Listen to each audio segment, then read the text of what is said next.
continue. Our next topic is all about mathematical operations in Python. Sa ato, naibawaan, there are four na main mathematical operations. So, addition, subtraction, multiplication, and subdivision. Division. Okay? Example, maghimo kita ng sample ani nila. Okay, comment. So, print 5 plus 13. So, paran, save. Ato paran, may laong. Unexpected, okay. Unexpected indent. Okay, very good. At least, nakita niyo ini na problem, no? By the way, diri sa Python, grabe ka importante na aware ka sa imong indentation. So, pasabot ang indentation. Ang space between there sa first na line, pasingod dire sa imong letter sa imong code.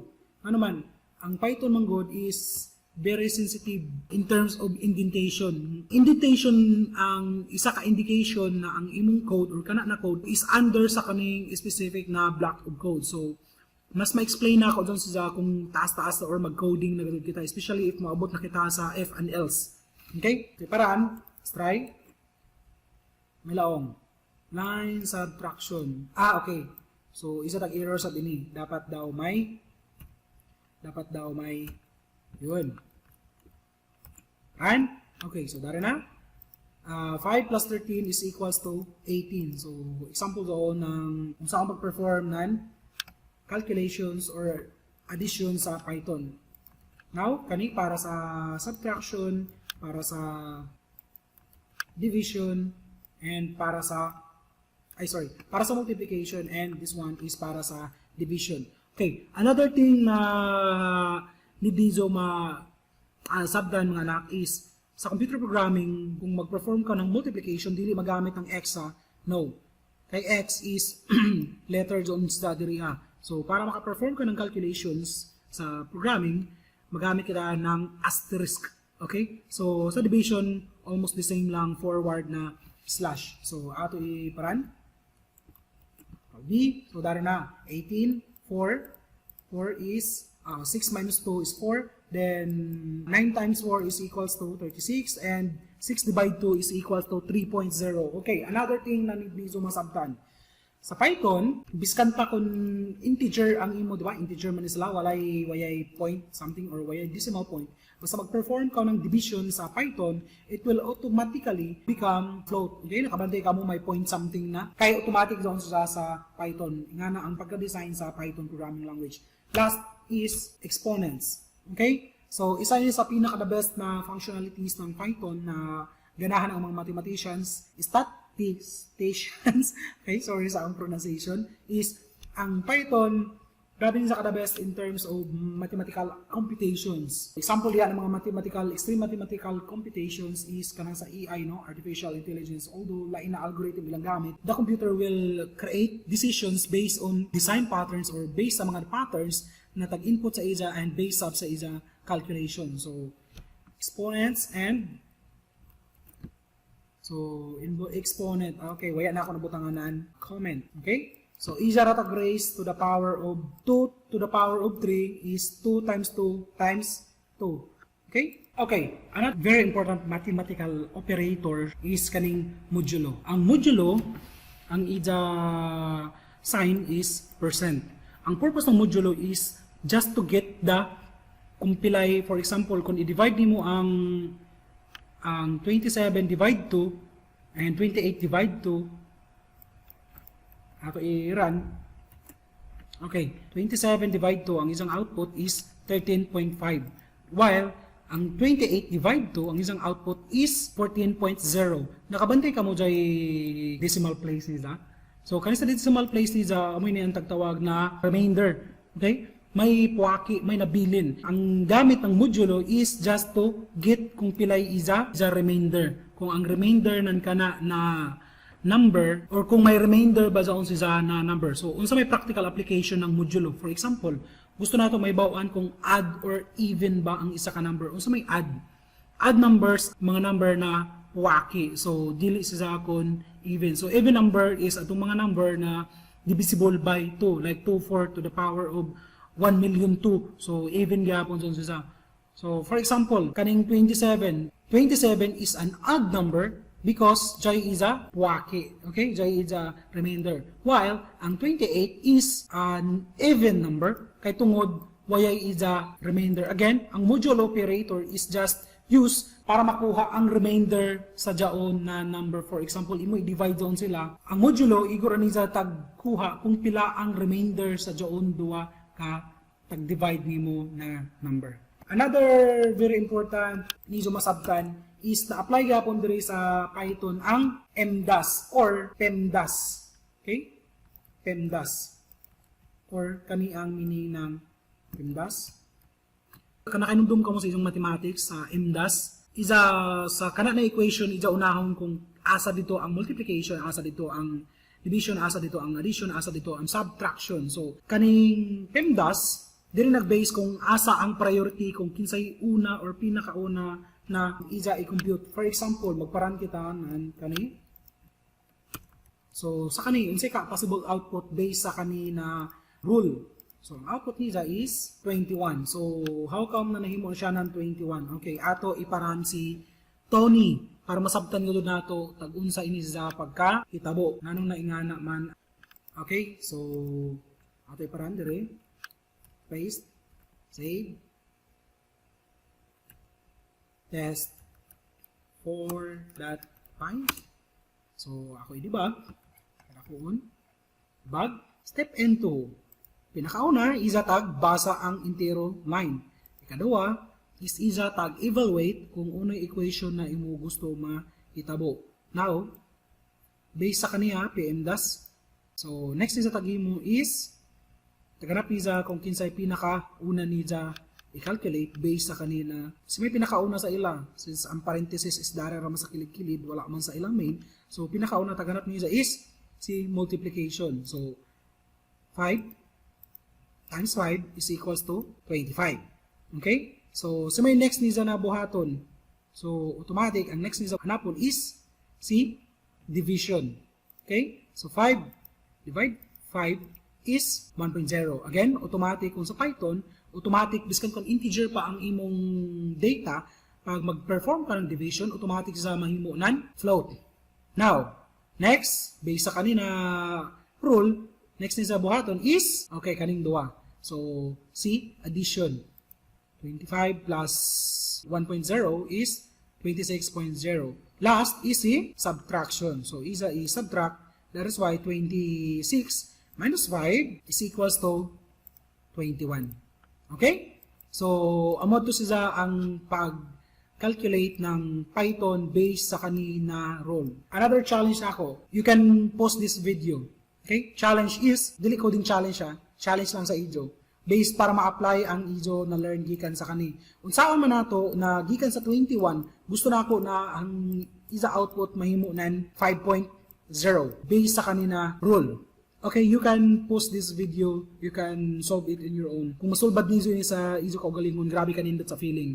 But kung dili, no problem at all. Okay? Okay, now, nasolbad niyo? Okay, based sa kanina rule, grabe na ka sa John, no? Subutangan lang nato nan parenthesis ang kaning 5 plus 5 para mauna sila pag-compute adder ang iban. So kung ako iparan, kana na ang output. So nganong kana man ang output again based sa kanina code. So kung ako siya i-debug para may bawa nato tag unsa ni sa pagkaabot sa 5, again based sa kanina rule kani ang may tabo. Step into first is isa tag evaluate ang the whole line. Then isa tagbasa on sa equation na daon sa ilayom dyan na line. Then isa na dayon i-apply ang pagkasunod-sunod ani na rule. So tagbasa lang isa. Then now dari na. Ija unahon kung uno daon sa ilayom nan parenthesis. So 5 plus 5 is 10. Okay? Next, dari na dayon ang pagkasunod-sunod sa iban. So after sa parenthesis, of course, ang multiplication na dayon. So, 5 times 10 is 50. Next, multiplication is division. So, 50 divide 5 is 10.0. Then, last is subtraction. 10.0 divide 5 is 5.0. Okay? To apply sa Easy to Learn, aside sa kanina example, we will create a short program that will calculate the sum of two inputted numbers. So, num1 is equals to input. Save na ako. Sample 1 at pi. Okay? Num1 is equals to input. Enter number 1. Okay? Num2 is equals to input. Enter number 2. Okay? So, based sa ako na-discuss sa taas, or automatic, pag input nimo dito sa ila, automatic sila mahimunan string. So, since number may ini and gusto nato i-calculate, i-add ang ila value, so mas maigi kung ato ra kandaan i-convert into integer ang input para dili na kita mag-convert dito sa ubos. Automatic na nako i-convert siya into integer. Now, sum is equals to num1 plus num2. Okay, then print the sum of num1, okay,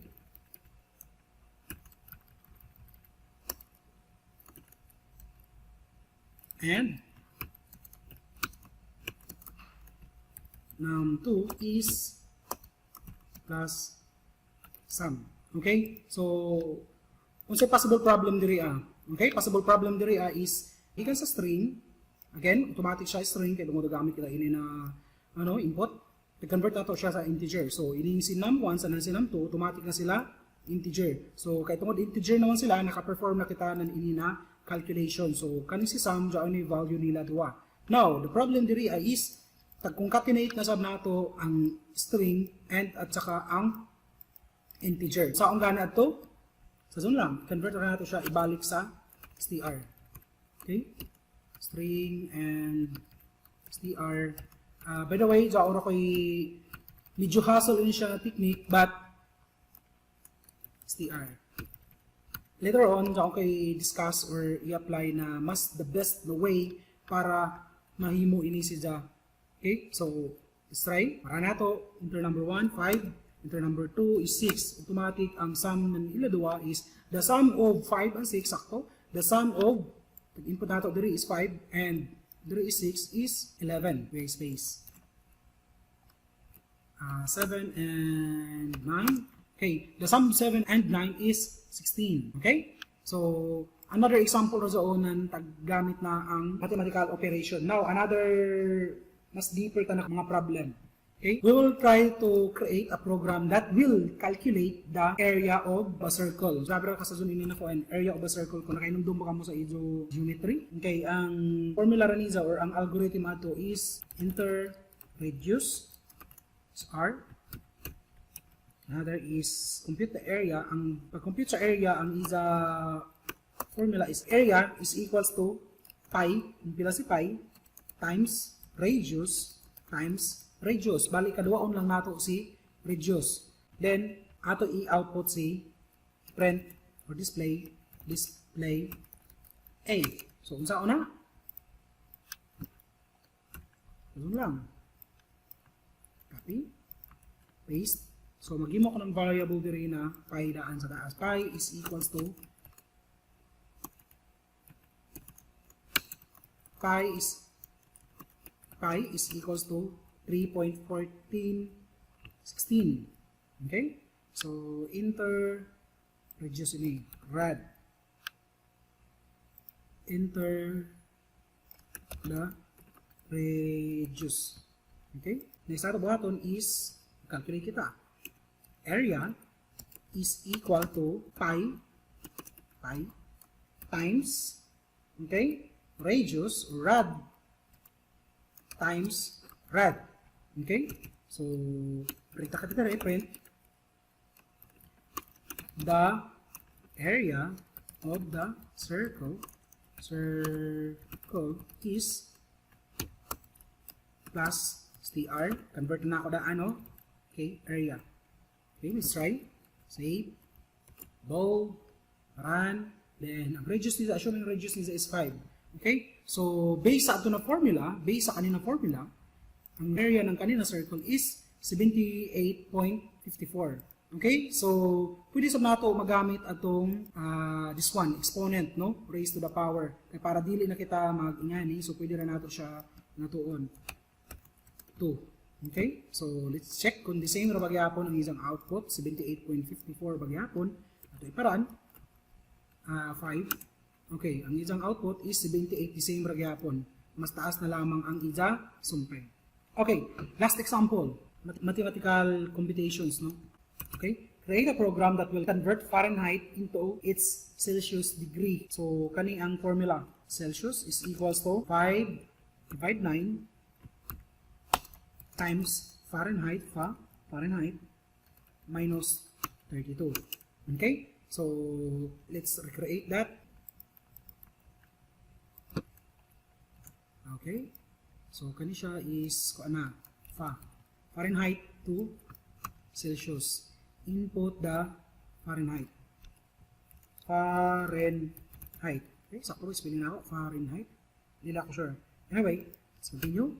So, based sa kanina formula, we can convert it into Celsius. So, cell is equals to 5.0 divide 9.0 times kung si Fahrenheit is 1 minus 32.0. Save pa rin. Then print.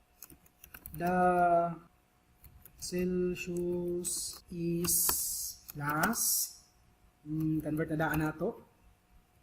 Cell. Let's try. So assuming 6 ang Fahrenheit. So ang isang katumbas ng Celsius ana is negative 28.66668. Okay?